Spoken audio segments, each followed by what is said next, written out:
within itself, which I could talk for hours about, which I have talked for hours about. But I'm really excited to be here. I would like to acknowledge to you that I am sitting in my office on the Stockbridge Munsee Reservation, located in northeast Wisconsin in Shawano County. And we'll talk a little bit more about that later. But I'm really excited to be able to share, anytime I can share anything in regards to Indigenous history, policy, activism, anything like that. I love to be able to do that. I think that's one of my favorite things to do. I always saw myself being a teacher. I just didn't know I was going to be doing it in this capacity, which is kind of better than I think than sitting in a classroom. Or I guess I kind of am doing it like teachers right now because everyone's virtual learning. So, but other than standing in one place all of the time, I get to go all over and talk about it. Obviously, I'm not traveling right now due to the pandemic. I'm hoping maybe summer next year, fall, I don't know, we can start traveling again, but until then, we're just going to play it safe. So I talk on various things: policy, activism, law, um, even just not Indigenous history. I also talk about early colonial history. I actually, when I was in college, I wrote my thesis on nothing to do with Indigenous history. I wrote it on the relationship and correspondence between John Adams and Thomas Jefferson. So that had nothing to do with Indigenous history, but I still loved it. So, and I have a weird obsession with Thomas Jefferson, which is extremely problematic, and I'm aware of that, and I acknowledge it, and I have a problem. But tonight, I'm really excited to bring you a little bit of the history of the Stockbridge Munsee community, who we are, a little bit of our history, and then my favorite part of any discussion that I give is the questions and answers at the end. That's like my favorite thing to do, because I'm always asked questions that challenge me, which I think is great, make me think about things in a different way. So right off the bat, if you are coming up with, if you like to think of your questions ahead of time or you put them into the chat or whatever, please know there is nothing off limits. You cannot ask a question that is going to offend me. I don't offend easily when it comes to Indigenous history. In fact, the crazier the question, the better, because I would rather be able to answer it for you than instead of you leaving here thinking you know the answers to the questions. And so I'm really super open about that. So any question that you can think of, please ask me, whether it is about Stockbridge Munsee history, environmental issues, or policy, anything like that. So with that, we will get into this little presentation I'm going to do for you. Stockbridge Munsee community, not last of the Mohicans. Thank you, James Fenimore Cooper, for that label forever. So I just want to acknowledge that we are not the last. I'm right here in front of you. So who are the Stockbridge Munsee? We have a unique history. We have a very, very unique past, a very rich history. We are the Mahikanic people of the waters that are never still. We settled along the Mahicanatuck, which is the river that flows both ways. You know it as the Hudson River. We refer to it as the Mahicanatuck. We chose to build our homes near rivers, which would be close to food, transportation. The waterways can be used as transportation. The water can also be used for cleaning, prepping things like that. We lived in homes called wigwams that were circular, and they were made of bent saplings covered with hides or bark, whatever we could find or use. And sometimes we also lived in longhouses. And in longhouses, it would be many generations of family. And that was also the same to be said for like the Oneida. The Oneida also lived in longhouses as well. So it wasn't just set to one particular tribe. What we did not live in, though, were teepees. That is a Plains Nations thing. We did not live in teepees. We are not teepee people. So just want to put that out there, because I do get asked that. Do you live in teepees? No, we did not. So the longhouses were very large. The roofs were curved, same with the wigwams, and then there was a hole in the center where the smoke would go out from the fires. And again, several families usually lived in one. The Mohican people are rooted in the woodlands where we lived.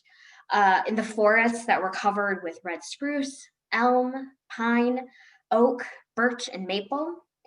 The black bear, deer, moose, beaver, otter, bobcat, mink, and even bison once roamed the areas where we live. In fact, Buffalo, New York is actually named Buffalo, New York because there were buffalo there at one point. They traveled all over. And so the animals were part of the forests, which were part of us. So we use the forests, we use the animals, we use the plants that were around us for medicines, things like that. Berries and nuts were often very abundant in the areas around the Mahikanatak, which boded well for us. Mohican women were generally in charge of our homes, children, and gardens. This was true of a lot of Eastern tribes. They were matrilineal. And so a lot of times women were considered the center of the home, and that is with a lot of various tribes throughout Turtle Island. Men went out to travel. They went greater distances. They hunted the animals, processed meat. During the cold winter months, utensils and containers were carved from bones of the animals that were used. Hunting and trapping was done. Fishing gear was made. And then the porcupine quills and shells and other items from nature were used to adorn clothing or things like that. So winter was also the time of storytelling and the time of teaching. That's when a lot of Native culture, not just ours, but we don't really do storytelling in the warmer months, because we do it in the winter months, because in the winter months the ground is frozen. And the ground is frozen, meaning that everyone who's in the ground stays put. And they don't come back. So if you're telling like ghost stories or stuff like that, you don't want to tell them in the warmer months, because there is the potential for them to come and visit you. So you tell them in the winter months. But it's also the time that we teach life lessons. We talk to children about how life came to be, how the Mohican people came to be, how the earth came to be, how it was created, why the leaves turn red, so on and so forth. The story of the drums and what the significance of the drums are. And children also learn the ways of the Mohican people and learn about their extended families and how you relate to them and how they relate to Creator. So it's life lessons teaching in the winter. In the early spring, people set up camp in the sugar bush, tapping the trees, gathering sap and boiling it to make maple syrup. And sugar, where it was used as ceremony to welcome the springtime. There were many ceremonies that happened during the year whenever something is needed, paying special attention to things like the first seeds of the corn, beans, and squash going into the land and the first harvest. You want to pay attention to those. We, as the Mohican people, we increased our territory across the eastern seaboard and became affiliated with the Munsee, who are also part of the Lenape people, which we'll talk a little bit about that. The Munsee settled near the headwaters of the Delaware River, near the Mohicans, and their language and lifestyle are very similar to us. And so we'll talk a little bit about that too. And so the photo on here is a picture of the Hudson, the Mahikanatak. And so I just want to point that out. That water is extremely important to us. It is the source of life.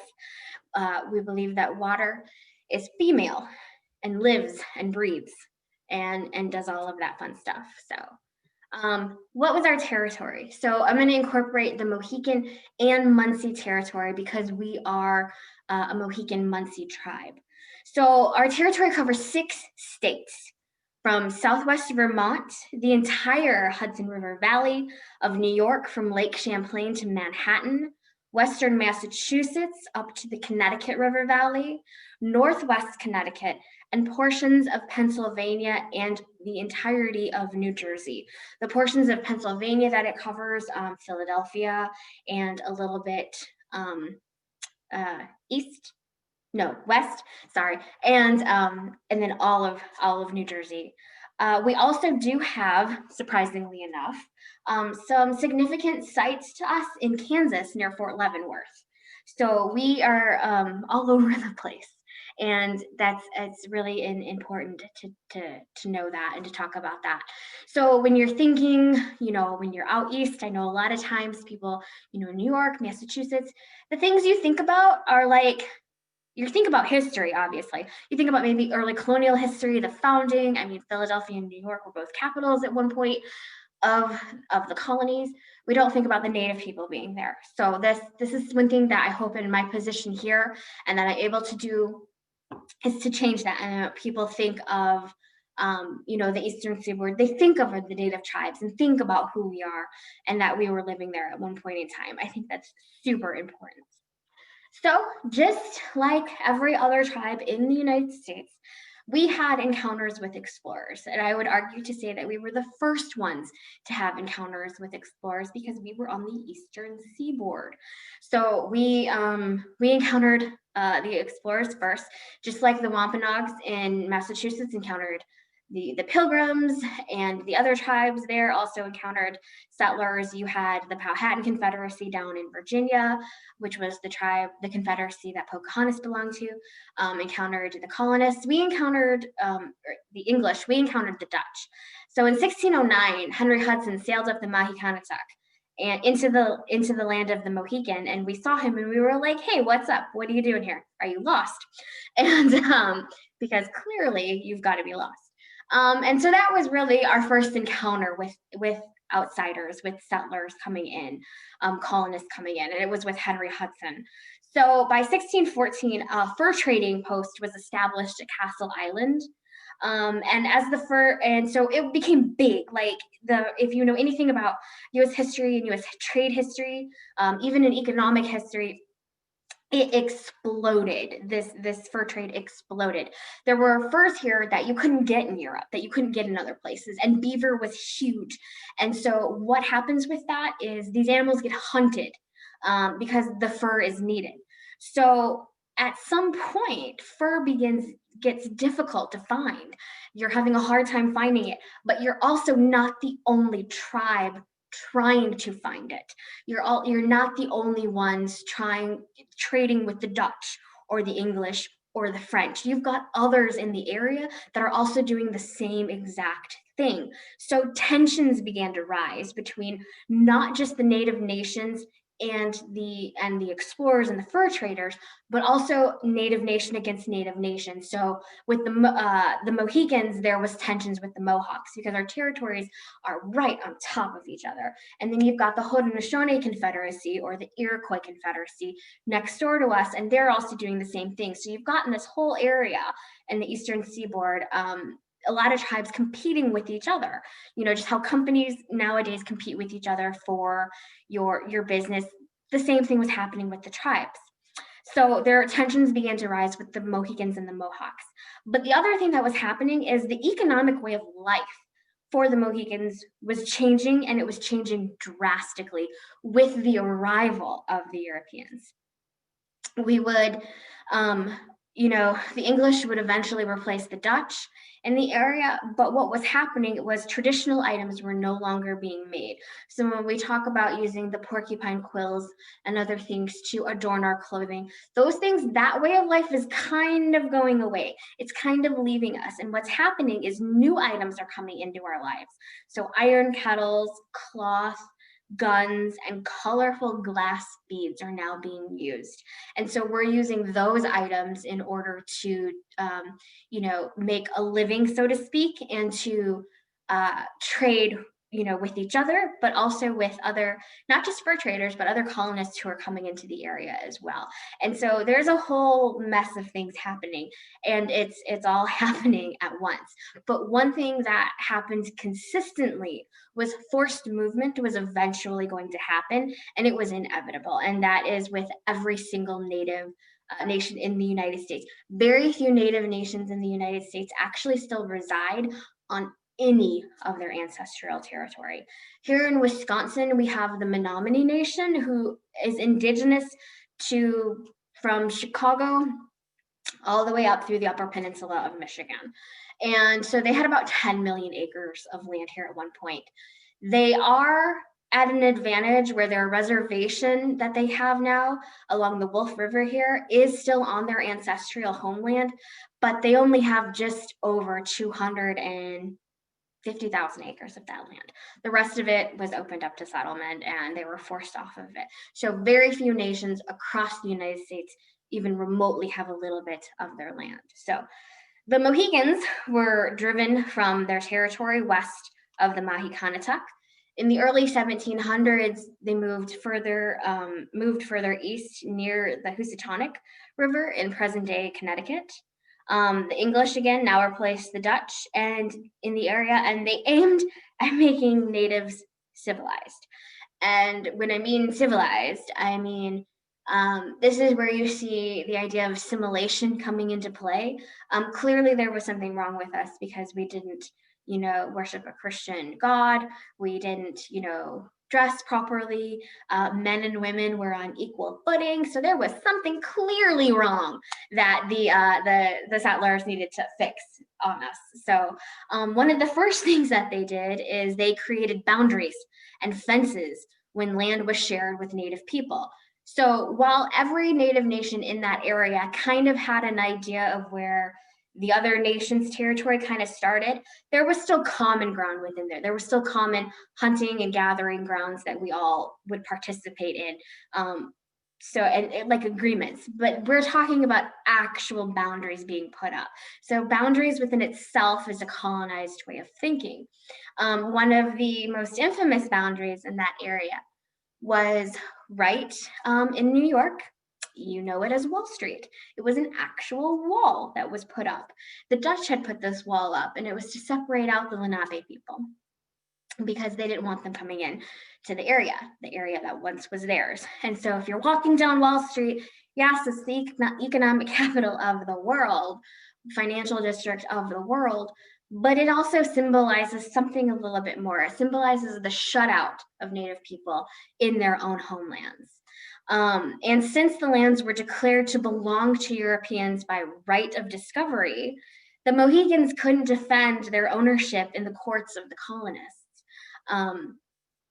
because they weren't considered people, basically. Native people were not considered people for a very, very long time. And I would even argue that today we're still not considered people.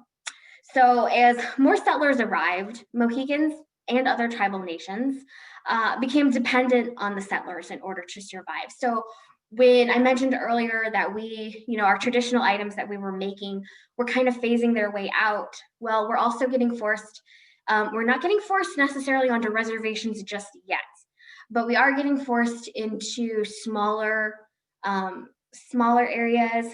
You see some traditional ways of life going away. You see the dependency that develops on trade goods in order to survive. So there's that dependency that starts to happen. And that's why today you'll even see that there is still a sort of paternalistic relationship between the federal government and Native nations. So even though this started before the actual concept of the United States was formed, it carried over into the founding of the United States. So that's kind of really important to understand. And throughout history, you'll see in any Indian policy that the federal government puts forth, there is always some sort of assimilation and some sort of dependency that happens with us.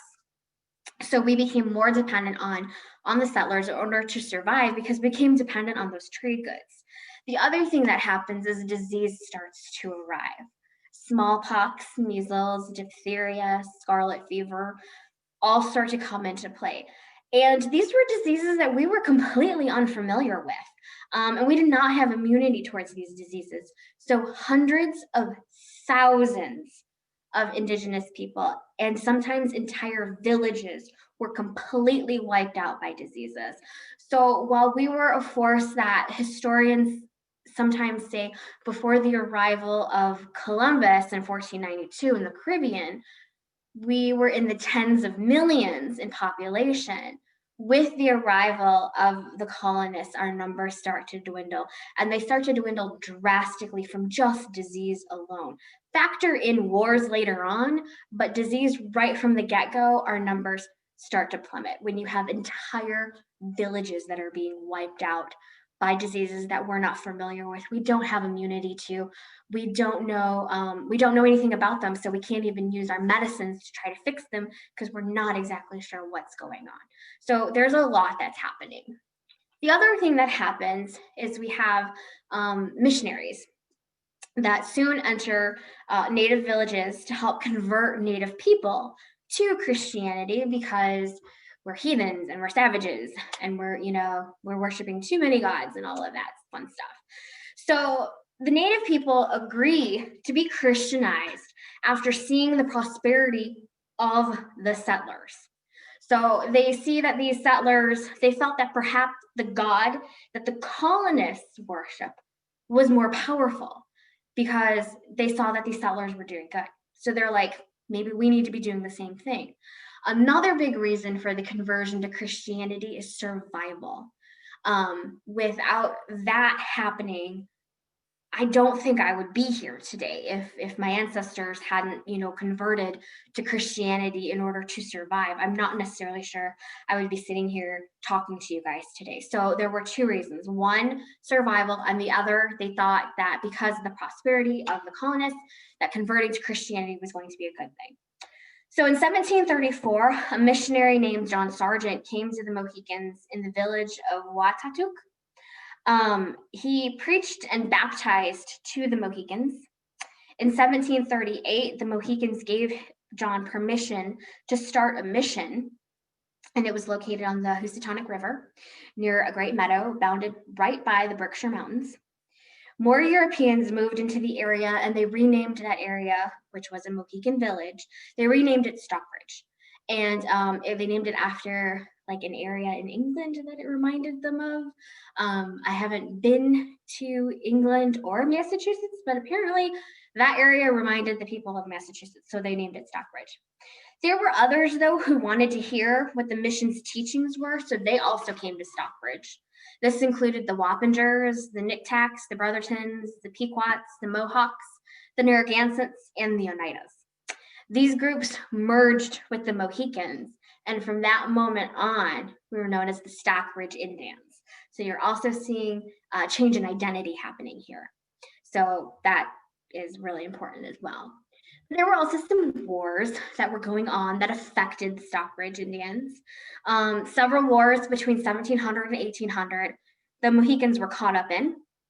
The French and Indian Wars were conflicts between France and England over the territory that was taken from native people.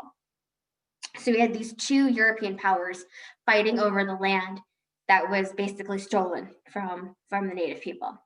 Then you had the American Revolution, which was about creating an independent nation on native land that was stolen, followed by what I like to call sometimes the Second American Revolution, which was the War of 1812, which was just solidifying that independence for the colonists, but kind of taking the native people out of the equation.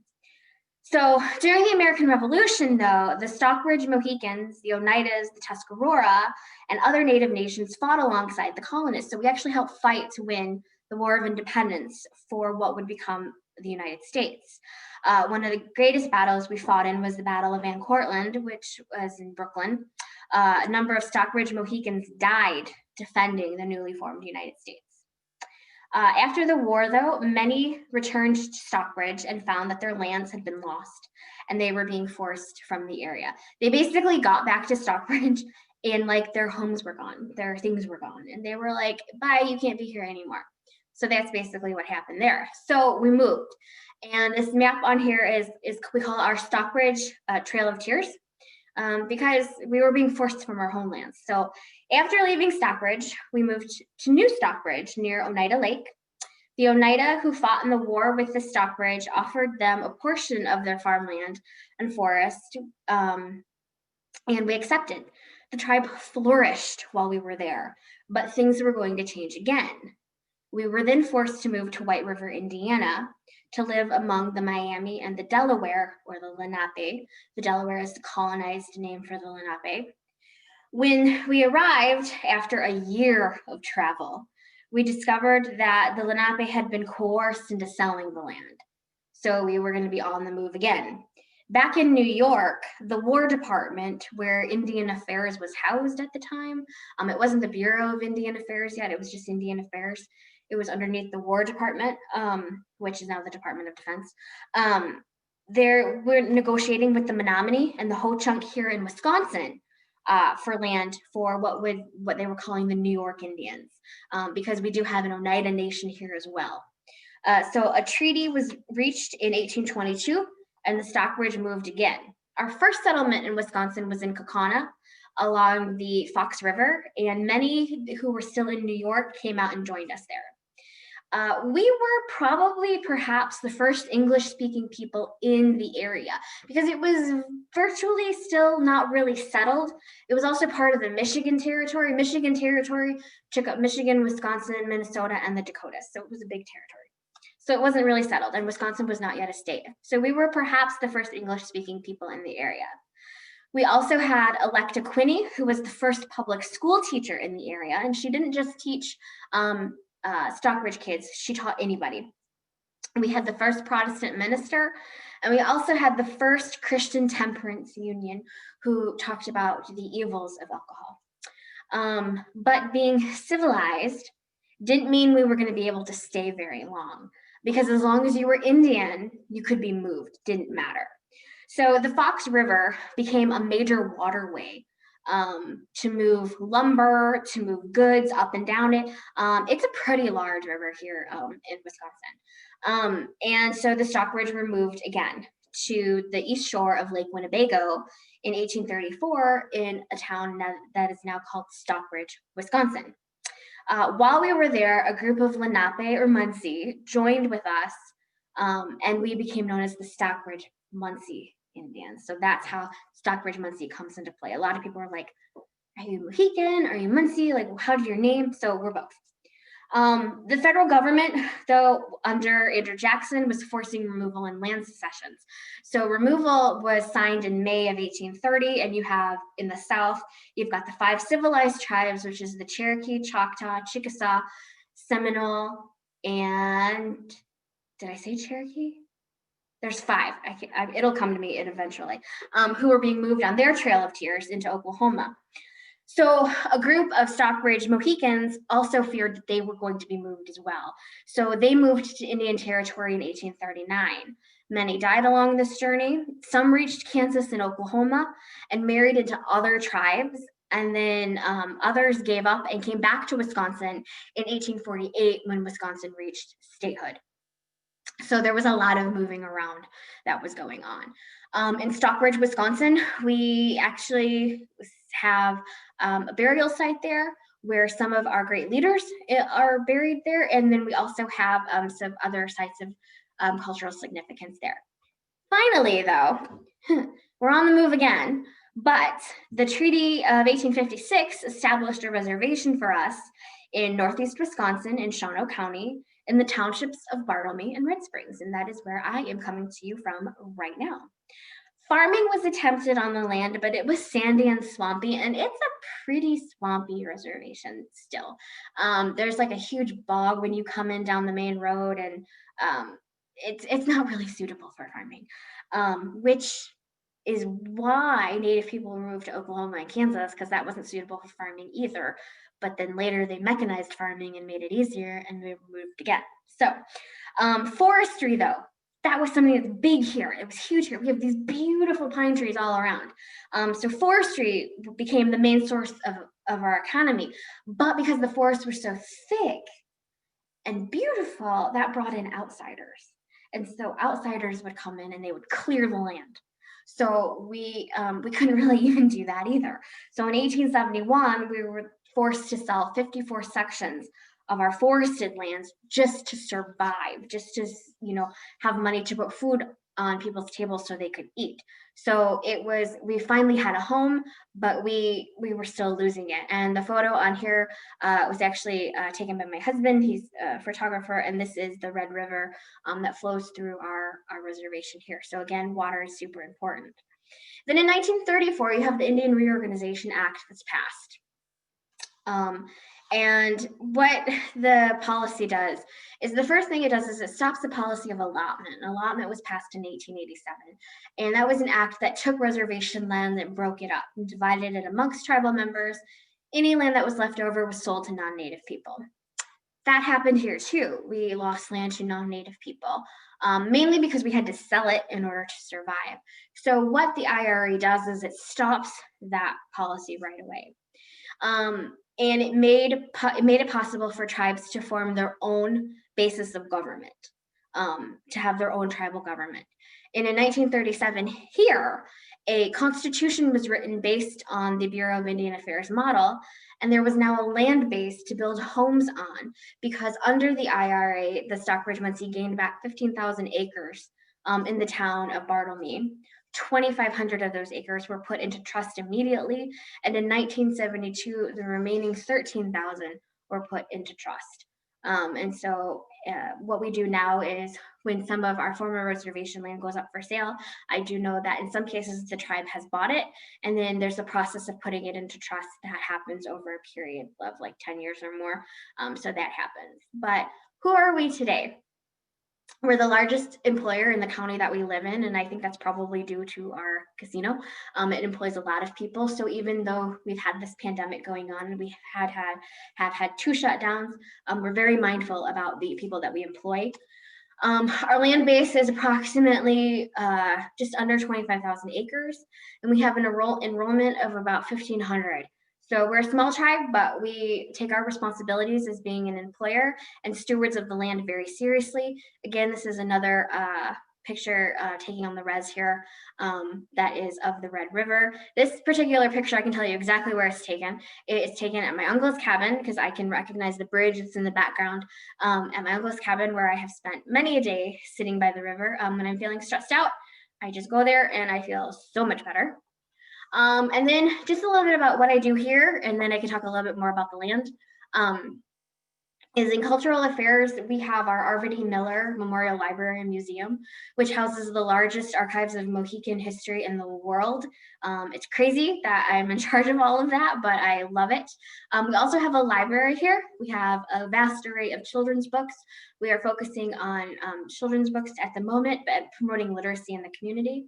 We have our historic preservation program, which is based out east, actually just moved to Williamstown, Massachusetts. From Troy, New York, and they are tasked with the job of preserving and protecting sites of cultural significance to Stockbridge, Munsee. And we have our language revitalization, which is tasked with preserving and protecting our Munsee and Mohican language, which is a big task in itself. I would like to point out, just a disclaimer, the pictures on this slide were taken last year prior to the pandemic. So if anyone is wondering, the one here in the center was actually taken at our powwow last year. We have not had powwow this year due to the pandemic. And the ones over here were taken at a history gathering that we had, where we like to inform the community what we're doing and what's going on in the world. But we also work towards the protection of our sites, not just our cultural sites, but environmental sites as well. We actually were working on protecting Papskinny Island in New York, which is, there was going to be a pipeline that was going to go through it, a natural gas pipeline that was going to go through this island, but through activism and us probably writing really annoying letters, the pipeline went on, it's on hold indefinitely. So we're like, yay, small victory. We're also working to protect sites in Troy, New York that are culturally significant to the Mohican people specifically, and just being very mindful of our place as stewards of this land. We believe that we are not, the land doesn't belong to us, we're just borrowing it from our children, and it's our jobs to make sure that we're leaving it as we found it, if not better, for the next 7 generations. And so that's something that we take very seriously, and it's like super important for us. And so presentation wise, that is what I have, but I am looking forward to a very delightful question and answer session. So I am just going to stop sharing my screen right now, and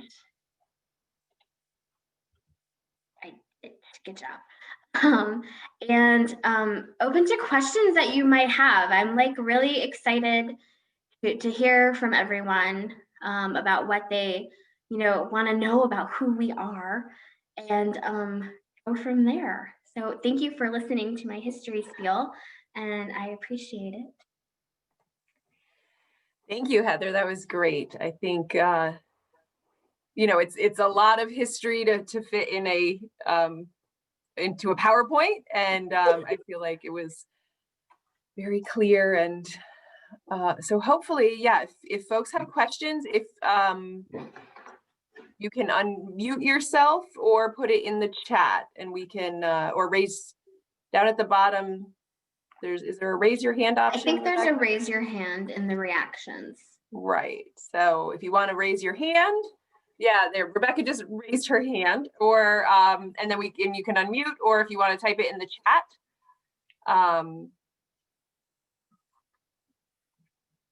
So we did have one question in the chat already. Heather, you used the term Turtle Island when you were talking. Could you explain a little more what that means? Yeah, so Turtle Island, you're standing on Turtle Island. So in a lot of creation stories that are done by Native nations, including like Oneida and Stockbridge, Munsee, and other nations as well, we believe that we're on the back of a turtle, and so that's what the world is on. And world, I mean like the North American continent. So that is what Turtle Island just talks about. So like, for example, in the Oneida creation story, so there's the sky world, and in the sky world, the sky woman falls down. She has some, like, as she's falling, like, she grabs some dirt, some earth, and so she's falling and she lands on the back of a turtle. And so she takes that dirt and she like plants it on the turtle, and things start to grow. And so that is how how North America as we know it comes to being. So, and that is what Turtle Island is. There's more to that story, but it's really long. But good question. I don't even think I realized I said it. I must have said it like not even knowing I did. So something else that came in the chat, folks are wondering, how can they learn more? Do you have suggested books, maps, websites? Where can people go to expand their knowledge? Yeah, so you can go to our website, which is mohican.com /cultural affairs. Or you can just go to mohican.com, look at our departments, click on cultural affairs, and you can find out more information that way. You can also follow us on Facebook at the Arvid E. Miller Library, Museum, and Cultural Affairs Department. And then that's always a good. We do post a lot of online content. In fact, I was just saying before I jumped on this call, I was running my own Facebook Live event, and so that was really interesting. It was about an archaeological site at Bard College, which was really interesting. But then books that I love to recommend to people, there is one of my favorites to recommend is A Nation of Statesmen by James Oberle. And what this does, what it talks about is, it's specifically Stockbridge, Munsee, but it talks about nation of statesmen because we were diplomats and we were lawyers and we were lobbyists. A lot of our sachems or leaders spent a lot of time in DC lobbying on behalf of our native nation, and things that were important to us. So that's really important. In general, if you're looking for Indigenous history in general overall, I recommend An Indigenous People's History of the United States by Roxanne Dunbar Ortiz. It is amazing. Like, I total fangirl for her. She's amazing. And it is a book that talks about, that is a not sugar-coated version of the history of the United States and what happened to the Indigenous people. And then also on that same note, A People's History of the United States by Howard Zinn also really talks very strongly and very well about Columbus and his arrival, quotes his journals, talks about what happened to our Indigenous brothers and sisters in the Caribbean, and does not sugarcoat it at all. And so I think those are my favorite books to recommend to people. Yeah, and as Rebecca put in the chat, we will put all of this together and send it out in a follow-up email with a link to the recording. But I have a question here too that said, when moving to all of those places far from New York, how was the connection to the land retained, and how did it apply in land use practices in these new soils? So I think what wasn't lost was definitely brought with. So with the planting and the agriculture, so planting the crops in, you know, a Three Sisters fashion, things like that, that stayed with us. The sad part about being having encounter with colonists so early on is a lot of that stuff was lost. But one thing that wasn't lost is the importance of knowing that we are not owners of the land, that it's our job to practice, you know, our agriculture, our hunting, our forestry in sustainable ways. So an example that I can give is sustainable forestry. So sustainable forestry is not just, you know, clear cutting down forests. That's just dumb. So what you do is you go through and because if you clear cut the forest, you're not going to have any forest left, and then you just lost your lumber business. Duh. So what you're going to do is you go through, is you start at one end and you take down the trees that are already down first, or the trees that are dead, or whatever. And by the time you get to the other end of your forest, depending on how big it is, new growth is already popped up. So you're consistently doing a circle. So you're never really taking the same trees down because you're sustainably doing that. In agriculture, making sure, you know, rotating the crops around and making sure that, you know, different crops give different nutrients to the soil and vice versa. So you're going to want to move things around and practice sustainable farming as well. Here, we're also very mindful about water and the water practices. So we, you know, practices that we might have taken from or might have had, you know, out east, we definitely, what was held on to, we do practice here in, you know, the sustainability of water and making sure that it's clean, that we have clean air to breathe as well. And I do know that from an activism standpoint, when Standing Rock was going on, we did have representatives of our tribe go out to Standing Rock because, I mean, we have a river that flows right through our reservation here. And if that river was to become polluted, we would be, for lack of a better word, screwed, because that river is, you know, we rely on it. It's not just a drinking source, but it's where our children play. I mean, not my children, I don't have any, but where kids play in. And I mean, it's where, you know, people sit, and when you sit and you listen to the water, and it talks to you. I know that sounds crazy, but it does. I think any good environmentalist knows that the earth and the air and the land is talking to you at all times. And so, you know, we just try to, you know, with our community garden here that we have, we just try to be mindful of making sure that, you know, we're taking care of it, that we're practicing sustainable, you know, gardening, sustainable forestry. The Menominee, who are right next to us over that way, also have forestry as their main source of income too, and they are very good at practicing sustainable forestry. So we learn a lot of things from them as well. Thank you. So I have, I'm going to combine a few questions that I got that are kind of similar. Okay. Folks are asking if there are any sacred sites in Columbia County or cultural sites in the Hudson Valley. And then, as sort of a follow-up, are there ideas or plans for reestablishing lands on the East Coast or in Massachusetts? So, you know, are there certain things here that folks should be aware of in Columbia County or the broader area? And then are there plans to reestablish any sites or lands? So like establishing like a land claim or a reservation out there? Is that the question? The exact wording is, what are ideas or plans for the native lands you are reestablishing in Massachusetts / on the East Coast? Okay. So we have, I'm going to think on that one for a second. We have cultural sites of cultural significance all throughout the East. We have properties, I believe in, not properties, but sites in Columbia County. And we also have a few sites in like Troy, and that's in Rensselaer County, or Rensselaer, I don't know how you say it,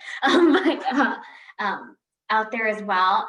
I'm not going to tell you the exact location of these sites because we want to keep them culturally sensitive and safe, but we monitor them very closely, and so we know what is going on. But yes, one site though that a lot of people know about because it is a nature preserve is Papscony Island, and that is in the Hudson. And so and obviously the Hudson itself is very important to us, the Mahicanatuck. But so Papscony Island is a nominated National Registry place. It's like not like official, but it's nominated. But what makes that site culturally significant to us is the island, one part of the island is virtually untouched by anything. And there are burials on the island. Please do not go and dig them up. But there's burials on the island, and it was the site of sachem or leader, Chief Papscony.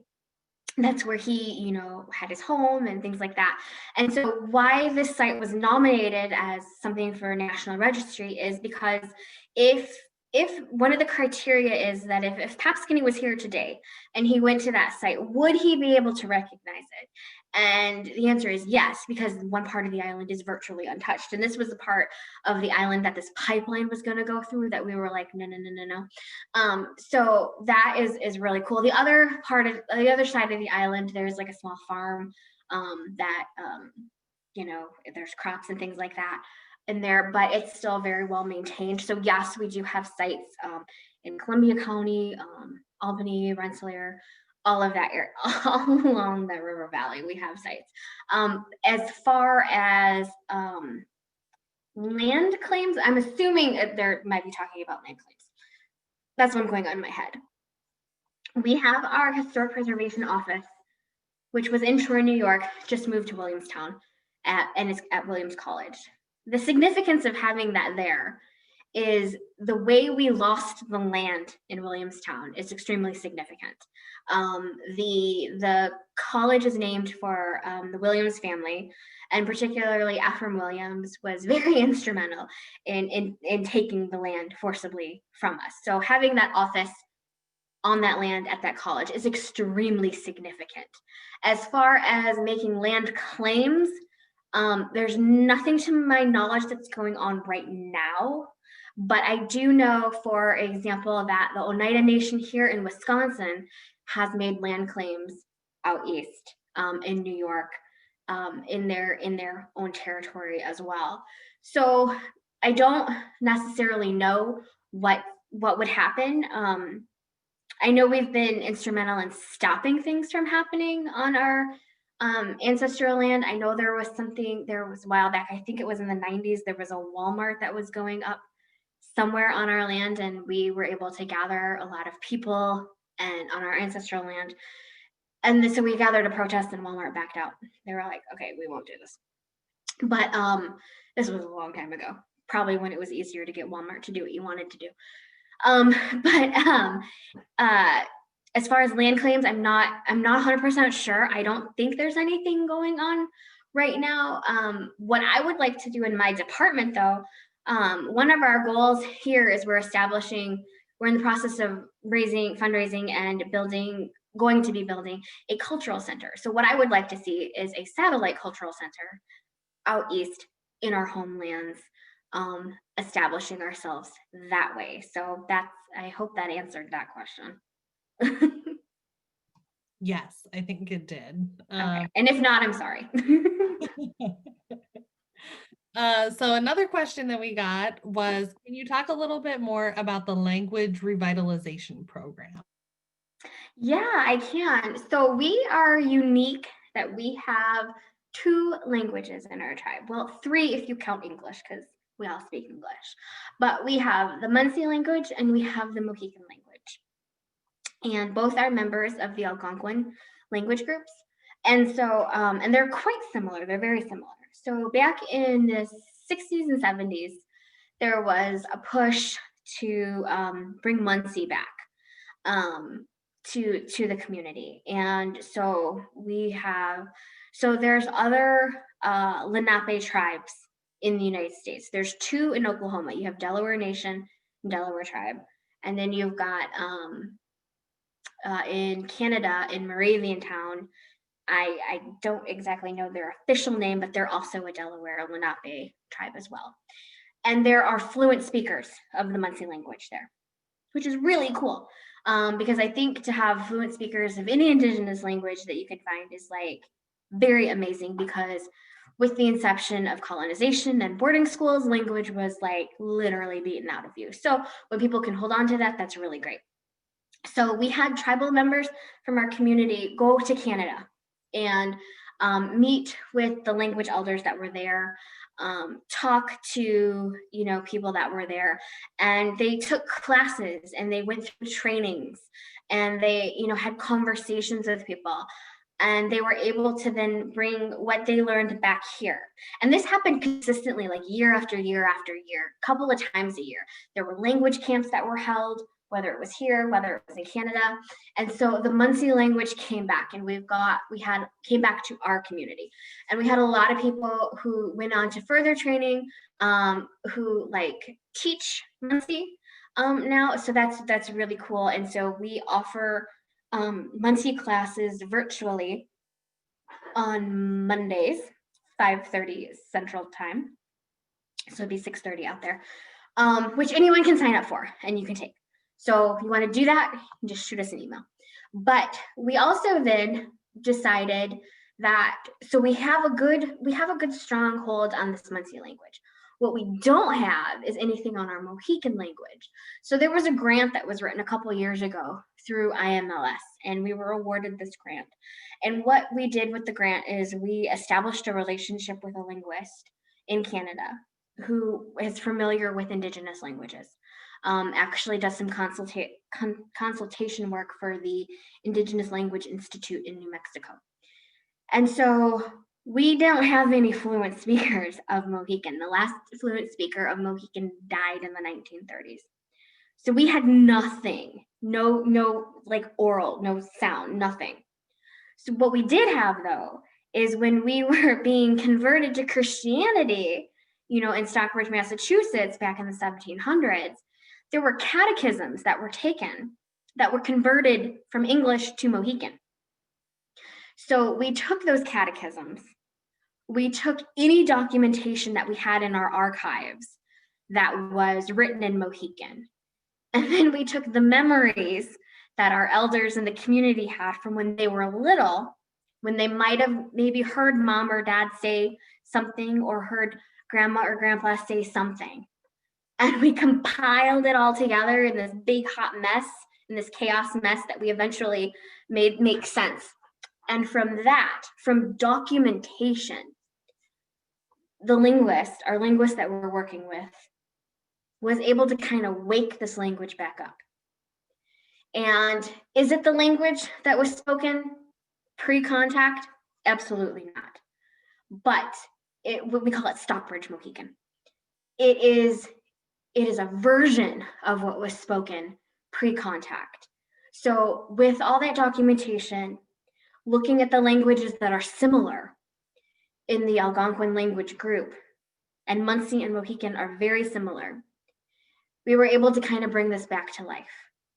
And we have a couple conversational speakers now in the community, which is really cool. And we offer Mohican classes on Wednesday nights, virtually, 5:30 Central. Anyone can sign up. And we are working towards building a curriculum around Mohican. We're working on creating a program where we can literally have intensive training in Mohican, so we can create more instructors who can go into the community and teach it even more. So a language that was all but dead to us because there were no speakers, we brought back to life. And that is just beyond cool. And to be part of that is really awesome. And so we get a lot of requests from out east about signage and being, can we give wordings on signs and, things like that. And so one of the things that we do is we include some of that language in the signage, because to have that language back on that land is so important and so cool. So it's a work in progress, and it's hard work, but it's really exciting to be here to oversee this program as it's coming to life. I'm very honored to be part of it. And so that's a little bit about that. So Munsee class Monday nights, Mohican class Wednesday nights. Anyone can sign up. You just got to send us an email. Thank you, Heather. Oh, that's so amazing to hear and to think about that. It's crazy, right? Before the next question, Rebecca, I just, so Heather, they would email you about the classes or somebody else? They could email me or our language manager, Molly Miller. Either way, either one of us, once we get your email, tell us if you want to take, when you email us, you're going to say, I want to do Munsee classes or I want to do Mohican classes. Once we get that email, we forward it to the correct instructor. And then that night, the night of class, that class meets, 10 to 15 minutes before class starts, you'll get the email with the link so you can chime right in. Both classes meet via Google Meets because apparently the teaching aspect is very easy on there. And you get like a curriculum sent to you of like, oh, this is what we're going to learn this week. So yeah, so you can email me. Yep. Mm-hmm. And when we send out the follow-up email, we'll put your email in there for folks. And then I just got another question sort of on the idea of names and Indigenous names. Is there a map of the area that has Indigenous names? We are working on it. Cool. Great. We are working on it. So once we get that, I will forward it to you. Well, let us know if we can help in any way and support you. Oh yeah, for sure. Thank you. All right, Rebecca, you're next. I was just gonna mention, I've got a lot of questions sitting in my inbox, so we may not be able to get to all of them before 7, but maybe Heather, if you're willing, we could send some of them to you offline and talk about responding over email if that makes sense. But I do see your messages that y'all are sending in and I am tracking them. So if you don't hear a question right away, it doesn't mean I didn't see it. Okay, so all that said, one of the questions we have is, I'm curious to know which species of plants the Stockbridge Mohicans utilized for food and medicine in their traditional territory, and if any of those species also grow in the place where the tribe is located now. So I can talk to you about our 4 major medicines that we use, which is sage, tobacco, sweetgrass, and cedar. Wow, I blanked on that for a second. And so obviously, cedar you can use as a medicine. You can also use it as a tea. You can steep it and use it as a tea. It's very calming, which is very nice. Sage, you can also use sage as a tea as well, I believe, but it's more for cleansing. So, to burn it and, kind of, cleanse it over your body.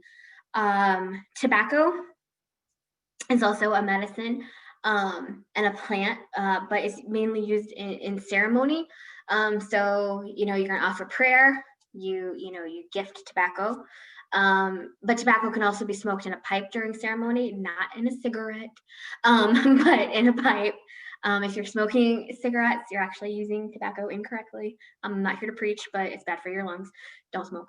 So, but you can use it in ceremony in a pipe where you're literally only taking like a couple puffs and that's it, and it's only in ceremony. Sweetgrass you can use as medicine. Chamomile also you can use as medicine and tea. I actually, when I have I'm one of those millions of people that suffer from migraines. So when I have like a mild migraine, I actually make a chamomile tea, and it helps calm. So it kind of helps relieve that stress that you can get in your neck, in your muscles, and your shoulders. And so everything kind of loosens up. Same can also be done with catnip. But if you're going to use catnip, you might want to be in your pajamas ready for bed because it will make you very sleepy. So yeah, so just a little FYI, I got that out here from one of our great ladies out here, Misty Cook, who is in traditional medicines, and she actually wrote a book that we have here in our shop here that you can buy, and it's called Medicine Generations, and it goes through all the medicines that we use. And so I can send some information about that book as well, and you can send that out in your resource letter. But yeah, those are just a few of the medicines that I know of off the top of my head.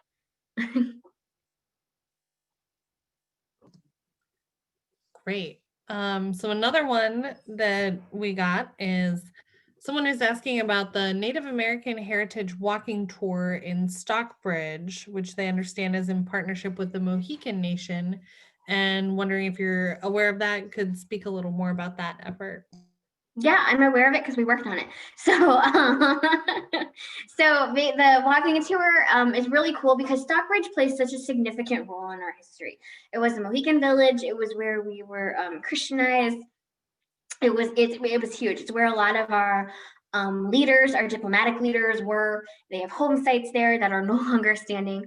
Really, the only thing still standing building-wise that relates to Stockbridge history is the mission house itself. Everything else is kind of like torn down. Like we have ideas of where things might have been. But what this walking tour does is it gives you the tour of Stockbridge, Main Street, very, very touristy. But it tells you what happened there that relates to us. So it's the other side of the history you don't get, which is really cool. And I think a little bit more interesting than what else was going on there. Not that all of history isn't important. I think I'm a historian first, so I think all history is important. But like this, it tells you what was happening there. And so what the great thing about the walking tour is, it is our community members telling you the story, and it's descendants of the people who were there. So John Concapat, who was a great leader in Mohican Nation, his descendant is telling you about his home site, which is really freaking cool. And so you've got it's just amazing. And I believe it's going to launch summer, I think, but you can, I think, search it online and see parts of it. But so it's our community members that narrated it, that tell the stories, and we worked in conjunction with oh my God, I can't even, the name escapes me, but I'm really excited about it. And I hopefully can go to Stockbridge this summer and be part of that, because that would be really cool. So if you can do that, please do that. If we're still in the middle of a pandemic, wear your mask while you're doing it. But yeah, I'm really excited about the Stockbridge walking tour. So our next question is also related to stories. And this person asks if there are any stories that persist in your oral tradition that reference Columbia County or the surrounding area. Not that mention Columbia County by name. It always says, I mean, I don't have stories that reference Berkshire County or Rensselaer County by name either. We just, when our elders talk about stories, or when we hear stories from, written down, it just mentions the area in general. So nothing like specific like that. You have to dive like really deep into it. Like they might mention like maybe names of towns, but nothing that says, like, oh, Columbia County.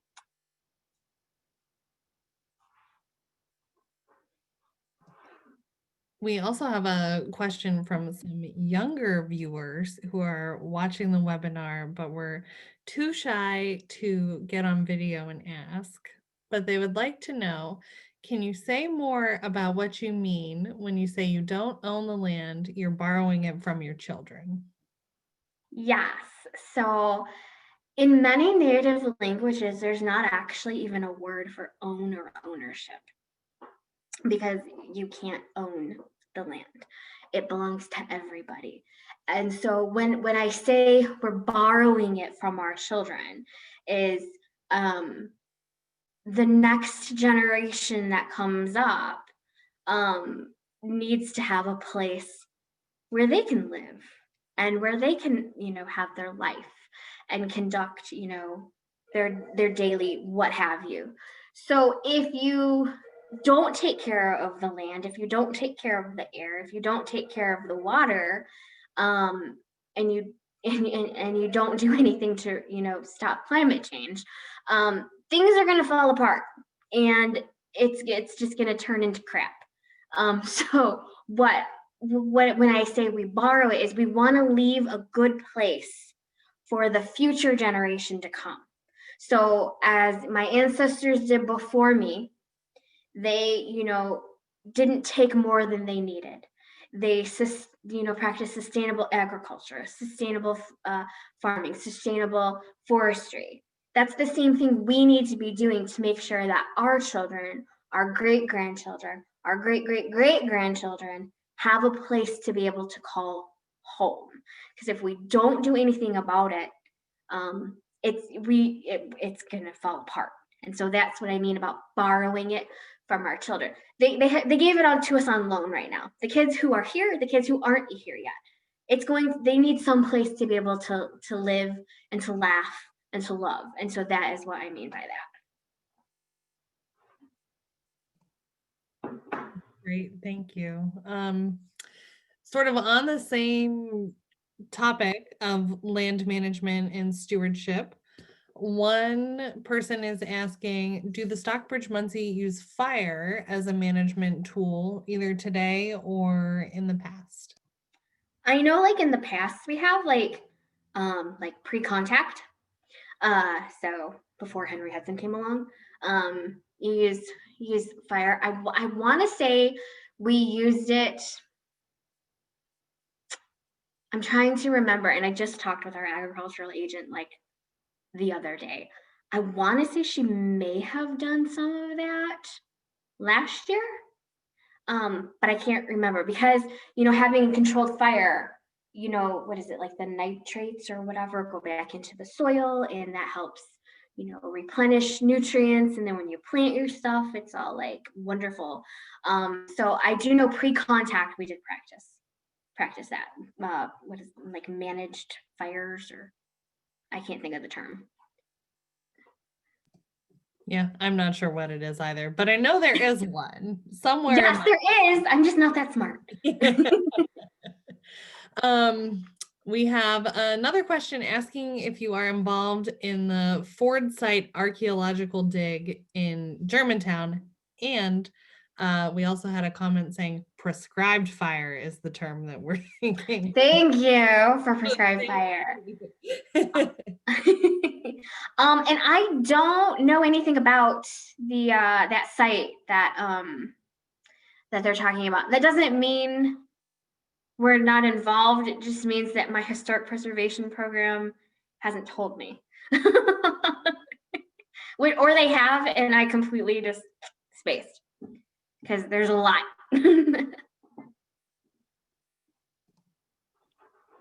Okay, and then I have a question actually on behalf of myself.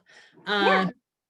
What should the people on this call do to support you, support the tribe? Is there somewhere we can make a donation? Tell us more about what we should do to honor your history here in Columbia County and respect that? Yeah, so that's a great question. So we know 2020 has been just a complete dumpster fire, and we've had two shutdowns here on our tribal wide um, operations. Needed, absolutely needed, because we want to do our part to mitigate the COVID-19 pandemic. Absolutely, and we want to protect our elders who are our most vulnerable. Because when we lose an elder, we're losing language, we're losing tradition, we're losing culture and history at the same time. When we don't want that to happen.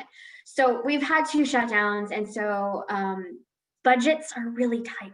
But there's still so much programming that we want to do because we still want to be here and be a pillar for the community to come to tune into our programs online and things like that. So if you go to our Mohican website, mohican.com, you go to the Cultural Affairs Department, right on that page, there are links where you can donate to our program. So you can donate to the museum, you can donate to language, or you can donate to historic preservation.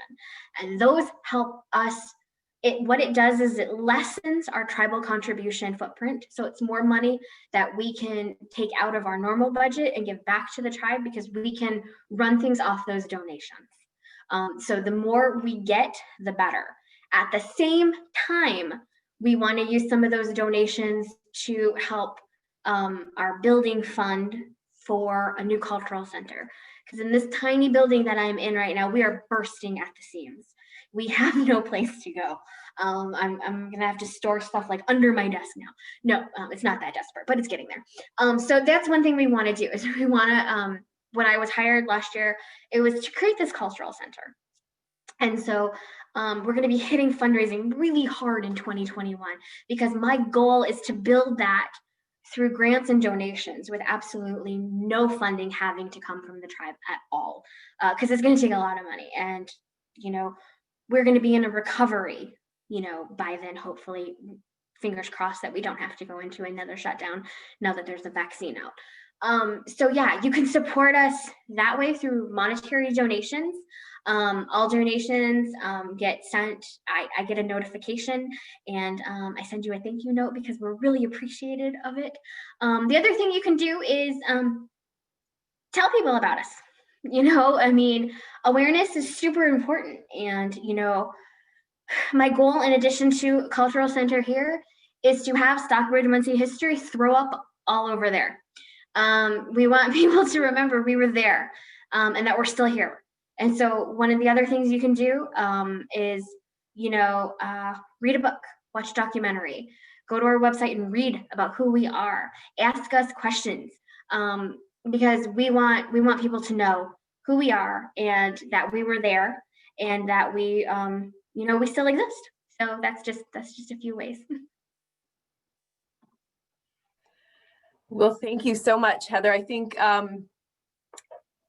we finished up all the questions, and we've gotten lots of great feedback in the chat of how appreciative everybody is of your time and your knowledge. And as I said, we'll send a follow-up email with all of these resources and contact information and links to the donation page.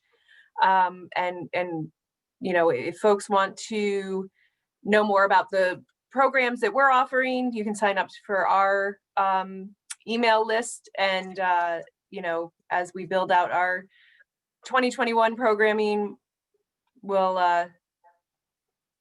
that'll all be on there. But I just want to say thank you so much. I've really enjoyed hearing your presentations, and I've seen a couple other ones that you've done recently, and I feel really honored that you took the time to spend with us this evening, and we look forward to staying in touch. Yes, thank you so much. I appreciate it. If there were questions that we couldn't get to, please feel free to email them to me, and I'll write up a little thing and send it back to you guys. But I appreciate you guys spending your evening with me as well. All right. Well, thank you, everyone. And maybe we'll see you at the next Nature Night. When is the next Nature Night, Heidi? The next Nature Night is January 21st, which is the third Thursday, and it is all about winter birds and collecting data for community science eBird, Great Backyard Bird Count, Project Feeder Watch.